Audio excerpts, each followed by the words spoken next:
人的一生只有兩件事：謀生、謀情。網絡文章。每一個人嘅一生，短暫如朝露，又漫長如江河。經歷過高低起伏，先至發現真正道理嘅只有兩件事：謀生、謀情。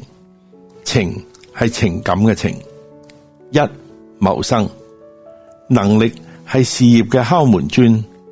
經常有人話千里馬常有，而伯樂不常有，感嘆自己懷才不遇。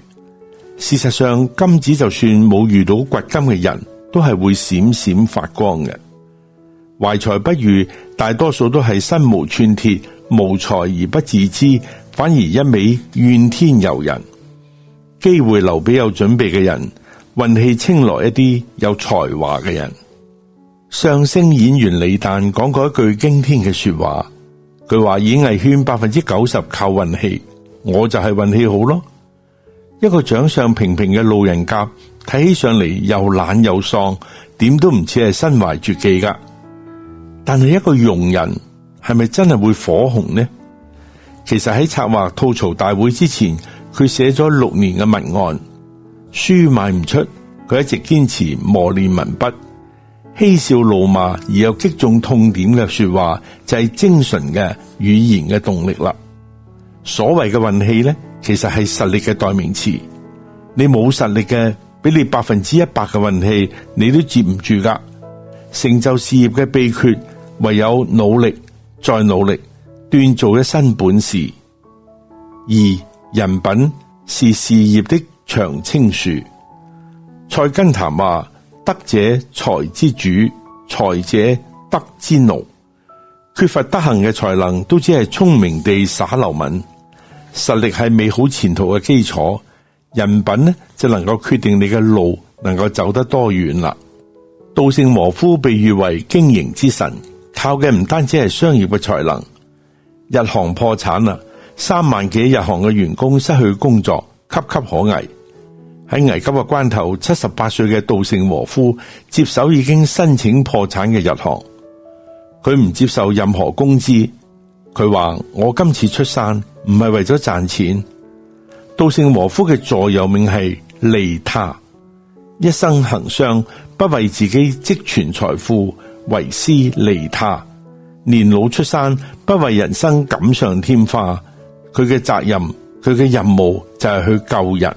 佢話做人要有底線，立足於德行，有前途，亦都有淺途。上天從來唔會虧待任何善良嘅人，行善者必有善報嘅。二、謀情。一、親情，人生的基石。父母平安，夫妻和合，兄弟和睦，就係最大最幸福嘅事啦。家係人生嘅起點，係奮鬥嘅源泉，係暮年嘅歸宿。曾子以孝順著稱，有一日佢上山打柴，屋企突然間嚟咗客人，母親手足無措就咬自己嘅手指。呢個時候，曾子忽然間感到心痛，知道母親呼喚自己，佢匆匆忙忙咁趕翻屋企，見到母親，叩問緣由，母親就話：客人嚟咗啊，我咬手指，盼望你快啲翻嚟啫。曾子向母親作禮之後，就去接待客人。母子心靈相通，大概係因為親人之間有睇唔見嘅線喺度牽引啦。縱然相隔千里萬里，心裏邊總係裝住父母嘅愛，孩子嘅笑臉。呢一份牽掛，令到遊子在外，抬頭望月，思歸家鄉。相隔萬里，似乎有近在咫尺。親情超越空間嘅距離，就算走過千山萬水，只要有家可歸，內心就有咗依靠啦。二、愛情是人生的調味料。詩經話：執子之手，與子偕老。古往今來，愛情帶嚟幾多浪漫美好，撫慰咗幾多紅塵之中寂寞嘅心靈。人生海海，至愛嘅人喺身邊，甜蜜就會遍滿時空。康輝同妻子結婚20幾年，所有嘅溫柔都俾咗佢嘅妻子。一有時間就幫妻子做家務。妻子喜歡貓，佢怕貓，但係佢總係笑嘻嘻咁聽佢妻子講貓嘅小事。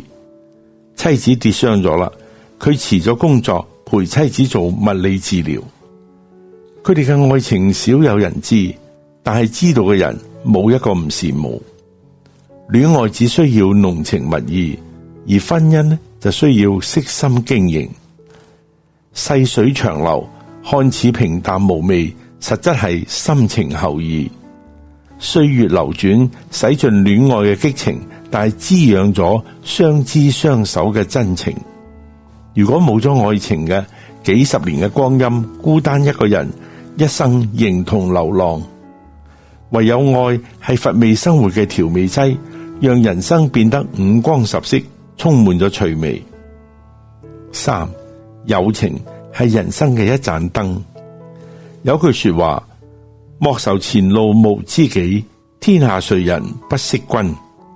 朋友係喺你落魄嘅時候鼓勵你、支持你嘅人。友誼如燈，喺一片黑暗之中，讓你找到光明，感到溫暖。白居易同元稹同時係唐代嘅詩人，兩個人志趣相投，經常都會飲酒暢談。佢哋嘅友誼係喺患難之中建立嘅。母親去世，元稹守喪丁憂，日子艱難，白居易慷慨解囊。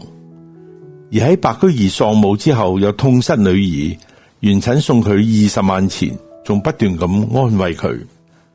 有一年，佢哋同時被權貴迫害，被貶到異地，兩個人鬱鬱寡歡，又牽掛對方，彼此互通書信，於是寄情於詩，表達關懷。